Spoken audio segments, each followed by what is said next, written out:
ઘરના સાક્ષાત ભગવાન, ત્યારે ભગવાન દરેકનું કલ્યાણ કરવા માટે, દરેકના ઘરે સાતા પહોંચાડવા માટે, સુખ સાતા આપવા માટે જ્યારે ભગવાન ઘરે ઘરે નથી પહોંચી શકતા અને ભગવાનનું એક એક કાર્ય જ્યારે ભગવાન ભૂલી જતા હોય, ચૂકી જતા હોય અને છોડી દેતા હોય, અને એવા સમયે જો ઘરની અંદર કોઈ ભગવાન રૂપે કોઈનું સર્જન કરે તો એ માતા પિતાનું સર્જન કરે છે, એ ભગવાન માતા પિતાનું સર્જન કરે છે.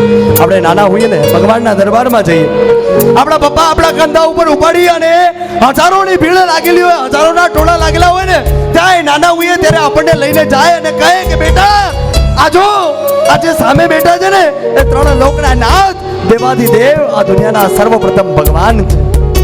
અને નાના હોઈએ ત્યારે આપણે એ વાતને માની લેતા હોઈએ અને સામે બેઠા એ ભગવાનની પૂજા અને અર્ચના સેવા કરી લેતા હોઈએ, પણ ત્યારે આપણને વિચાર આવે કે જે પિતાએ મને મંદિરમાં ભગવાન બતાવ્યા, જે માતાએ આંગળી પકડી અને મારા ભગવાનના દરબાર સુધી લઈ ગયા, એ તો આ દુનિયાના સમસ્ત ત્રણ લોકના નાથ દરેક માટે ભગવાન હતા. પણ મારા જીવનમાં મારા ઉપકારી, જો મારા નિસ્વાર્થ ભાવે મને સેવા કરનારા અને મને હરેક કદમમાં મને જો આગળ વધારનારા કોઈ જો મારા ભગવાન હોય તો એ જ મારા ઘરે બેઠા એ મારા માતા પિતા, એ જ મારા ભગવાન હતા, એ જ મારા ભગવાન હતા, એ જ મારા भगवान होता.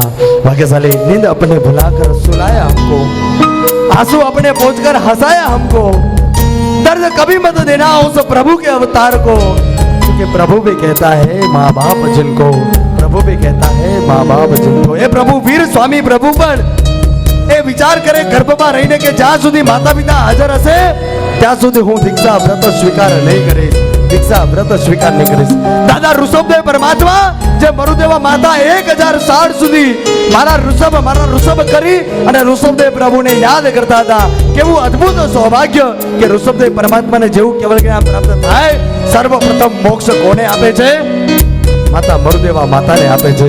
સર્વપ્રથમ મોક્ષની આરાધના સાધના સિદ્ધિ એ પોતાની માતાને ગિફ્ટ આપે છે. કે દુનિયાની કેટલી પણ સંપત્તિ ભેગી થઈ જાય, માતા પિતાની સંપત્તિ નથી હોતી. ભાગ્યશાળી માતા પિતાનું હોવું એ જ જીવનમાં સૌથી મોટી સંપત્તિ હોય છે, એ જ જીવનમાં સૌથી મોટી સંપત્તિ હોય છે.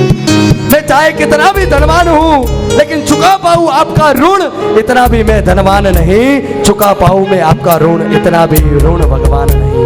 भाग्यशाली ये माता पिता ना अनहद आशीर्वाद के माँ बाप के आशीषों को कोई बांट नहीं सकता, ईश्वर पे इनके आशीषों को बांट नहीं सकता.